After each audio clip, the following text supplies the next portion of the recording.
Historia del velador del ferrocarril de Tacna. Esta historia se centra en la ciudad de Tacna, al sur del Perú, límite con Chile. Mi bisabuelo encontró un trabajo como velador del ferrocarril de Tacna, en el cual, cuando lo contratan como velador, sus amigos y conocidos le decían: ¿vas a trabajar como velador nocturno del ferrocarril? Sí, respondía. Bueno, qué valiente eres, le decían. Mi bisabuelo no tomaba en cuenta esos comentarios hasta que su primera noche de trabajo, más o menos a las 3 de la madrugada, escuchó risas y carcajadas de niños. Rápidamente fue con su lámpara al lugar y no encontró nada, y los ruidos desaparecieron. Continuó con su ronda y cuando estaba por dar un pequeño descanso, volvió a escuchar las mismas risas y carcajadas de niños. ¿Quién está allí?, con voz de mando enérgica, gritó mi bisabuelo. Y rápidamente, con su vara, va donde estaba la bulla y, ¡oh, sorpresa!, no había nadie. Al día siguiente, en la mañana, llegando a casa, le preguntaron: ¿qué tal tu primer día? Bueno, respondió, sin dar mucha importancia a lo sucedido, resaltando en su informe que toda la noche fue tranquila y sin indicio de algún robo o disturbio. En su segunda noche de trabajo, en la ronda cotidiana, encontró todo tranquilo, pero justo también a las 3 de la madrugada, siente un lamento y llanto de una mujer a la cual siente claro un por qué me pasó esto. Mi abuelo corre hasta donde escuchó dicha palabra, diciendo: «Ya voy, señora, ya voy». Cuando llega al lugar, sorpresa, no había nadie. «Señora, ¿dónde está?», decía mi bisabuelo. Por más que alumbraba el lugar, no había nadie. Las cerraduras de las puertas cerradas y sin rastros de haber sido forzadas. Todo estaba sin alteración alguna. A la mañana siguiente, en su informe, mi bisabuelo colocó que todo había ocurrido sin problema alguno, sin más relevancia. Solo que alguna mujer de la calle estuvo con signos de bebida. Como siempre, no le tomó importancia. En la tercera noche, la estación callada, los vagones tranquilos, se respiraba un ambiente tranquilo. «Será una noche tranquila», dijo mi bisabuelo. Bueno, llegaron las 3 de la madrugada y escuchó nuevamente carcajadas de niños jugando. «Niños, estas no son horas de jugar y la estación está cerrada», dijo enérgicamente. Sorpresa, no había nadie cuando alumbró al lugar. Justamente le tocaba su día de descanso y mi bisabuelo, conversando con unos amigos en un café, le dicen: «¿Y cómo le va al nuevo velador nocturno del ferrocarril de Tacna?». Mi bisabuelo dice: «Muy bien, es para machos, ¿eh?». Entre risas y bromas, entre ellos conversan, cuando de pronto un señor que estaba en otra mesa se acerca y pregunta con gran asombro: «Señor, disculpe, escuché que usted es el nuevo velador nocturno del ferrocarril». «Sí», contestó mi bisabuelo. «Señor, la verdad le aconsejo que renuncie y busque otro trabajo. He conocido como 5 veladores que no han durado ni 3 semanas. Ese turno es muy pesado. Se lo digo porque fui trabajador tan ferrocarril y escuchaba muchas historias». Mi bisabuelo, para no dar mucha importancia e idea a eso, respondió: «Tonterías, amigo. Yo no he visto nada». «Bueno, lo felicito por ese carácter tan fuerte, señor», le respondió. Mi bisabuelo, siendo una persona muy católica, no quedándose con esa duda y con lo vivió esa noche, después de la misa, se encontró con uno de los inversionistas del ferrocarril y conversaron. «Hola, ¿usted es uno de los inversionistas del ferrocarril?». «Soy el nuevo velador nocturno», dijo mi bisabuelo. El inversionista le responde: Hola, sí, tengo entendido que contrataron a una nueva persona. Espero, estimado, que no abandone el trabajo, como lo han hecho sus antecesores. Eso mismo quiero hablarle. Veo que ya te han ocurrido cosas, ¿no? Le respondió. ¿Cómo lo sabe? Dime, muchacho, ¿qué te asusta? ¿Los niños jugando o la mujer llorando? Mi bisabuelo se quedó pálido y sorprendido. ¿Usted lo sabe?, respondió mi bisabuelo. Claro, dijo el inversionista. ¿Pero qué ha pasado en realidad?, respondió mi bisabuelo. El inversionista responde. Te voy a contar, muchacho. Eso pasó hace ya mucho tiempo. Resulta que cuando faltaban pocas semanas de inaugurar el ferrocarril, se hizo un viaje de prueba. El ferrocarril de ida anduvo muy bien, pero cuando retornaba a la estación donde cuidas tú actualmente, la máquina tuvo una falla e hizo que los frenos fallaran, y para su mala suerte habían 3 niños jugando en las vías. Ya te imaginarás qué catastrófico desenlace. Fue una tragedia. La madre, una viuda, se ganaba la vida como lavandera de casa en casa cuando le dieron la noticia. Iban todos los días a llorar a la estación, lamentándose. ¿Por qué me ha pasado esto? Durante una semana. La mujer, en ese momento de depresión y una fría noche de invierno, murió por un edema pulmonar. Y todas las noches, la mujer y los niños se presentan en la estación. Y lógico, los veladores ya no quieren regresar. Es por eso que se nos hizo difícil encontrar un velador nocturno. Por eso es que te ven como un valiente. Sorprendido por la historia, mi bisabuelo visita al sacerdote de la ciudad. Y este tenía conocimiento de la historia, en la cual le recomienda: vas a leer estas oraciones durante 7 días y encenderás una vela por día. Esto aliviará su dolor y descansarán en paz. Mi bisabuelo, por 7 días, realizó dicha tarea, y a la 8ª noche sintió todo tranquilo, y a las 3 de la madrugada, cuando realizó su ronda, ve a la mujer y a los 3 niños. Mi bisabuelo estaba atónito, y la mujer y los niños le sonrieron e hicieron un signo de adiós con las manos y se alejaron, perdiéndose en la oscuridad. Luego de eso, las noches en el ferrocarril fueron tranquilas, y con el pasar de los años, mi familia y yo siempre nos identificamos con el histórico ferrocarril de Tacna, y en lo personal, en el valiente velador nocturno. Relato enviado por Fernando Macerini. Terror en los baños públicos. Hace un tiempo trabajé como albañil con un pariente que es contratista. Dadas las circunstancias, resultó que nos contrataron para derribar unos baños públicos y fincar unos locales comerciales. Me apena decirlo, pero no pasamos más de 3 días de trabajo. Ya verán por qué. He decidido mantener la ubicación de este lugar por cuestiones de privacidad. Solo diré que se encuentra en una colonia popular de Zapopan, Jalisco. Uno de esos lugares que uno no se imagina que ocurren cosas extrañas.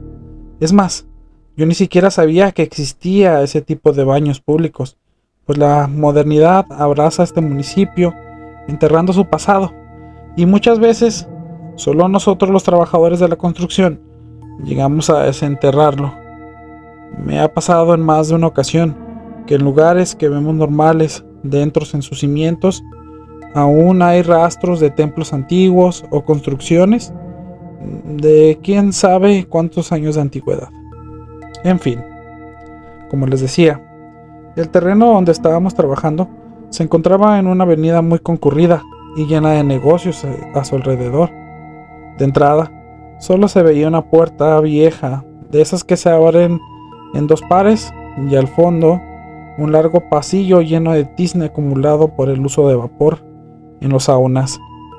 Me sorprendió ver cuánto espacio había dentro, pues desde afuera solo se veía una puertita. Apenas llegamos, vimos un montón de trabajo hecho a medias.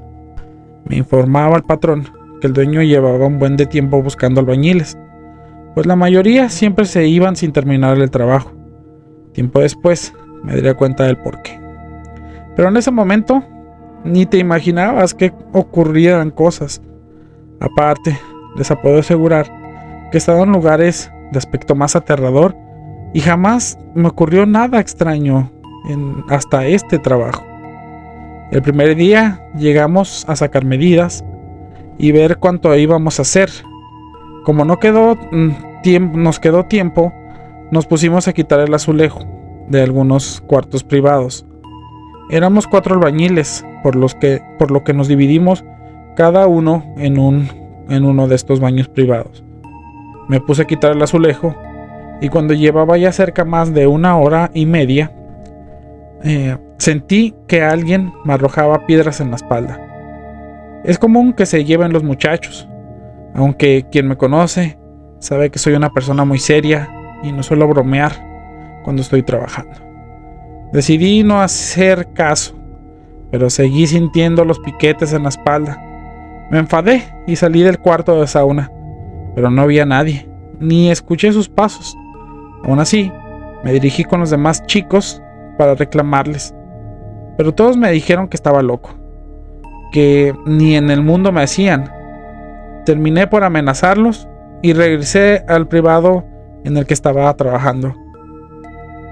Casi terminé de quitar todo el azulejo al privado ese día, pero ya era hora de la salida. Nos pagaban por día, así que no nos sentíamos presionados por terminar.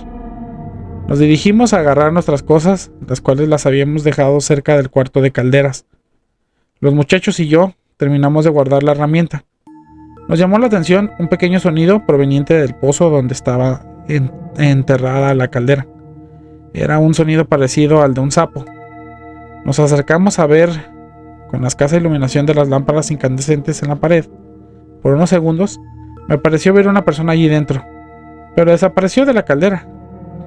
Les pregunté a los muchachos que si habían visto lo mismo que yo. Uno lo negó, pero los otros 2 dijeron que sí. Pasamos 2 días más quitando el azulejo de los cuartos y fueron días en los que nos ocurrieron cosas extrañas. Nos escondían la herramienta y luego la encontrábamos tirada dentro del pozo de la caldera, o nos apagaban una pequeña bocina que traíamos con música. Lo mismo las luces, nos apagaban los focos. Luego a mí me ocurrió que cuando comencé a quitar una regadera, que vi a un sujeto de cierta estatura parado en medio del sauna viéndome, pero cuando le intentaba hablar, salió corriendo y desapareció en la habitación que funcionaba antiguamente como baños generales. Lo mismo le ocurrió a los demás muchachos. Se podrán imaginar cómo nos sentíamos. De por sí, el lugar a este momento ya nos daba miedo, y eso le añadías que nos estaban ocurriendo cosas cada vez más extrañas. Decidimos hablar con el patrón y contarle lo que estaba pasando. Él nos escuchó y nos platicó que de hecho el dueño ya le había contado que asustaban en el lugar, pero que él no creía que fuera algo con lo que no pudiéramos lidiar. Nos animó a seguir trabajando y como motivación nos ofreció un dinero extra al terminar la obra. Los muchachos y yo aceptamos. Total, no pasaba nada, no pasaba más allá de que nos asustaran, ¿o no? Un viernes nos pidieron que nos quedáramos hasta tarde, pues según nos indicó el patrón, el dueño le estaba metiendo presión por terminar la obra. Así que todos quedamos en quedarnos 3 horas más de lo acostumbrado. Ese día apenas oscureció y los sucesos paranormales empeoraron. La bocina donde teníamos música se cambió de MP3 al radio, y esta se sintonizaba solo en estaciones donde se escuchaba pura estática, y si le ponías atención al sonido, lograrás captar como una voz gutural. Intentamos apagarla, pero al parecer el control de volumen, que es el mismo del encendido, se dañó y no respondía. Decidimos tapar la bocina con ropa y una mochila. Después empezamos a escuchar cómo silbaba el viento en el pasillo, lo cual era muy extraño. pues la construcción de esa finca estaba muy bien sellada para conservar el calor. Intentamos ignorar el silbido, pero sonaba tan aterrador. Era como si hubiese 1.000.000 de ánimas en pena en el lugar. Seguimos trabajando, pero cuando ya no aguantamos, fue cuando las puertas comenzaron a azotarse con violencia. Después escuchamos a alguien corriendo por el pasillo. Rápido salimos todos y seguimos los pasos, pues pensamos que quizá era una broma del dueño para no pagarnos. Por lo que con marros y palas en mano, seguimos el sonido hasta el cuarto de vapor general, el cual estaba cerrado con una barra de acero muy gruesa. La golpeamos con el marro hasta que logramos abrirla. Entramos y vimos dentro del cuarto 6 cuerpos colgando de la tubería del techo, sus rostros morados y las lenguas de fuera. Caían gusanos sobre nosotros. Nos sacudimos con violencia, pero unos segundos después, ante nuestros ojos, los cuerpos desaparecieron, al igual que los gusanos, dejando solo una silueta de óxido en los azulejos. Salimos corriendo de esa sala, cruzamos al cuarto de máquinas y llegamos hasta donde estaba la caldera. Yo me tropecé con una tubería suelta. Los muchachos muy amablemente me dejaron allí. Los vi salir corriendo del lugar. Escuché que alguien me hablaba desde la caldera. Inconscientemente dirigí mi vista para allá. Allí estaba un hombre al que le brillaban los ojos, su rostro. Dios, cada que intento recordarlo me vuelve a dar miedo. Ese hombre, si es lo que era, no podía ser real. Se parecía más a un perro que a un hombre. De igual manera, no me queda mucho tiempo para averiguarlo, pues esa noche no regresé ni por mi herramienta. Y a lo que sé, tampoco los demás albañiles. He tratado de investigar un poco acerca del lugar, pero solo logré describir que en el lugar murió mucha gente sin causa aparente. Según dice, el primer dueño excavó muy profundo del pozo, de donde sacan el agua para los baños, y encontró algo. Yo no sé, no me gustaría investigarlo, pero dicen que cuando muere mucha gente, el demonio aparece. Me contento con haber salido con vida aquella vez, pues ¿qué me habría pasado de haber estado unos minutos más cerca de ese ser con forma de perro? Fin. Relato escrito por Mauricio Farfán. Hay alguien en el sótano. Me dedico a la pintura desde hace ya varios años. Trabajo con un contratista que siempre agarra obras grandes. Somos varias cuadrillas de pintores que trabajamos con él. Somos de Jalisco, pero no tenemos problema alguno con salir a otros estados a trabajar. De hecho, la mayoría de trabajos a los que vamos son en lugares muy retirados de nuestros hogares. En poblados lejanos me he enterado de muchas historias paranormales interesantes, pero ninguna se compara con lo que nos ocurrió al hijo del patrón y a mí cuando estuvimos trabajando en Obregón, en el centro de Guadalajara. Aquella zona es famosa por su comercio y porque en cierto lugar hay negocios de mala reputación y es considerada una zona peligrosa. El trabajo consistía en pintar un sótano que usarían de bodega para una casa de empeño. Nadie quería agarrar el trabajo, pues no se trataba solo de pintar. Había mucho que emparejar, mover cosas, trabajo de albañilería. Por lo regular, los trabajadores que se dedican a la pintura solo les gusta llegar, pintar y ya. No es por echarme flores, pero soy un trabajador muy eficiente. Lo mismo el hijo del patrón. Por lo mismo, nos dejó el trabajo a nosotros. Nos llevó el patrón en su camioneta con todo el material. El domicilio se encontraba en un lugar muy muy feo. Así que una vez que bajamos el material y la herramienta, no pensábamos salir a la calle. Uno nunca sabe qué es lo que pueda ocurrir allá afuera. En el lugar también se encontraba trabajando unos carpinteros que estaban colocando unas repisas y muebles en la planta alta. Cuando vieron que nosotros íbamos a bajar al sótano, uno de los carpinteros se acercó y nos dijo que no fuéramos a cerrar la puerta, pues desde adentro no había manera de abrirla y ellos estarían ahí solo un par de horas más. Así que si se nos cerraba la puerta, sería muy difícil que alguien nos escuchara gritar. Le hicimos caso a los carpinteros y después de que bajamos la pintura y la herramienta, atoramos con un palo de escoba en la bisagra de la puerta. Además, pusimos un bote vacío del otro lado. Si el viento movía la puerta, no se cerraría. El lugar se veía muy viejo, aunque no estaba tan maltratado, más bien sucio.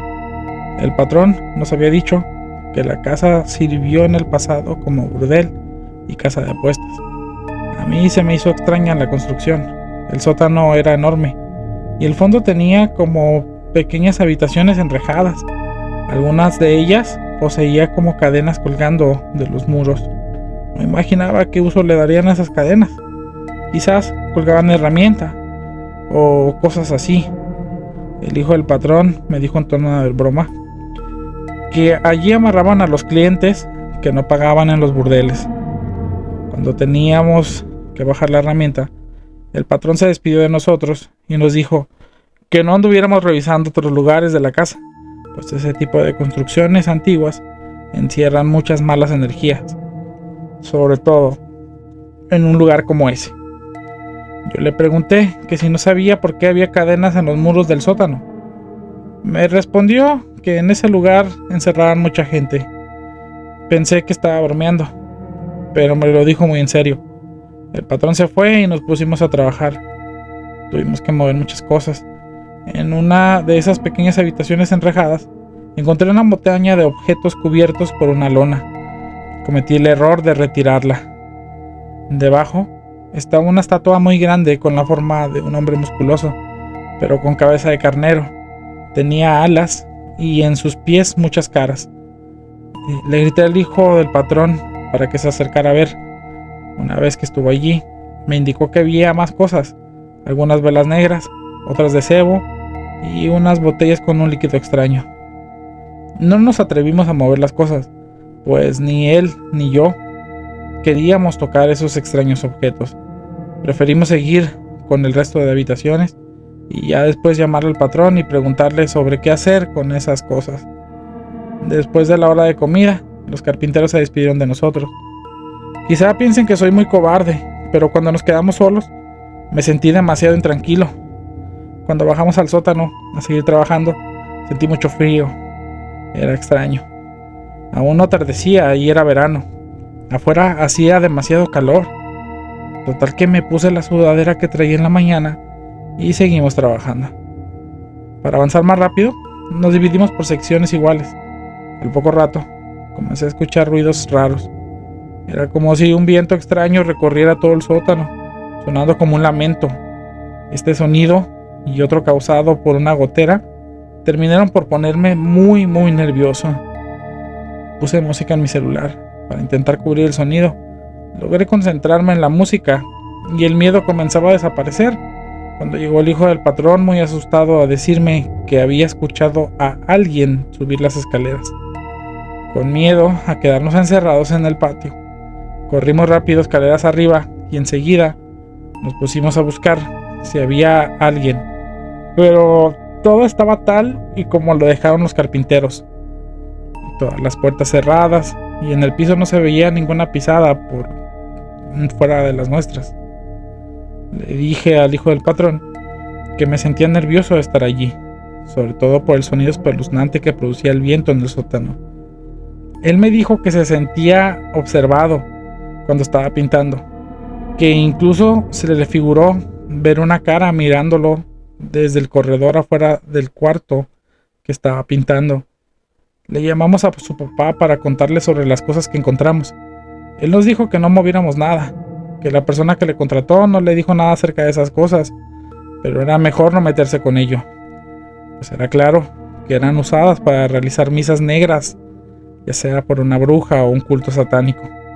Nos pidió que no revisáramos nada. Sinceramente, ya no queríamos seguir en aquella casa, pero no podemos irnos sin haber terminado al menos la mitad del trabajo del sótano. Cuando bajamos de nuevo, pasamos por el lugar donde estaba la estatua del demonio.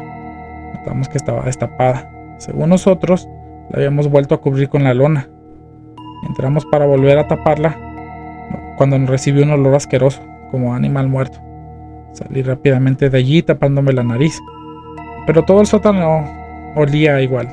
Seguimos trabajando a pesar del mal olor. Sin embargo, los fenómenos extraños continuaron. Escuchamos como si algo invisible arañara las paredes. Después las puertas de los enrejados comenzaron a abrirse y cerrarse por sí solas. Yo le dije al hijo del patrón que la verdad no creía aguantar tanta cosa extraña que nos estaba ocurriendo. Él me dijo lo mismo. Nos disponíamos a subir las escaleras cuando una ráfaga de viento nos cerró la puerta. Pasó exactamente lo que no queríamos. Yo le dije a mi compañero que no tenía sentido que la puerta se hubiera cerrado, pues la habíamos atrancado bien, tanto por dentro como por fuera. Él me confesó cuando volvimos a bajar, sin querer quitó el bote. Quise decirle una grosería, pero me detuve. Nada ganaría con eso. En lugar, le dije que llamaría al patrón. No quedaba de otra. Para nuestra mala suerte, abajo, en el sótano, no agarraba señal el teléfono, ni el de él ni el mío. Nos movimos a un lado y a otro, y nada. El teléfono seguía sin señal. Seguimos las escaleras de nuevo para ver si allí arriba funcionaba, pero el teléfono seguía igual. Me acerqué a la puerta para buscar una manera en la que pudiera abrirla. Desgraciadamente las bisagras estaban soldadas a un marco. Sería muy difícil retirarlo, sin una barra de acero y un mazo. De pronto, mi compañero me dijo que vio a alguien entrando a uno de los enrejados. No le creí. Le dije que quizá lo que vio solo era obra de su imaginación, que ya estaba muy alterada por el miedo. Sin embargo, él insistió. Me dijo que vio como a una señora asomándose. Me apena confesarlo, pero yo estaba tan aterrado como él. Pero me hice el valiente y bajé hasta el pasillo. No debía haberlo hecho. Abajo, en el pasillo, estaba un ser que por su forma, me imagino, era el espíritu de una bruja. Tenía la cara como una anciana y llevaba una especie de manto negro. Tenía los cuencos de los ojos vacíos e iba toda jorobada. Me regresé caminando hacia atrás sin darle la espalda. Aunque la aparición no se movía, no quería perderla de vista. Aunque me aterraba verla. Me sentiría más desprotegido si se la daba.